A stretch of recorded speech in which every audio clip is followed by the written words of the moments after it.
తండ్రి, నా హృదయమంతటితో నేను ప్రభువును కనపరుస్తాను.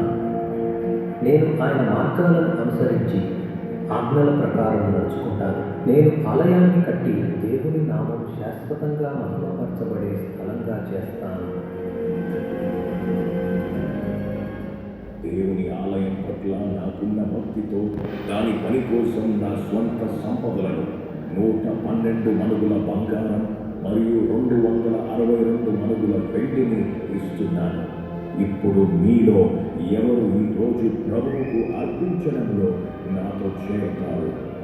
ఇలా ఇశ్రాయేలీయులందరూ సంతోషంతో ఆనందంతో మనపూర్వకంగా దేవుని మందిరపు పనికి బంగారము, వెండి, రత్నాలు, వజ్రాలు సమర్పించారు.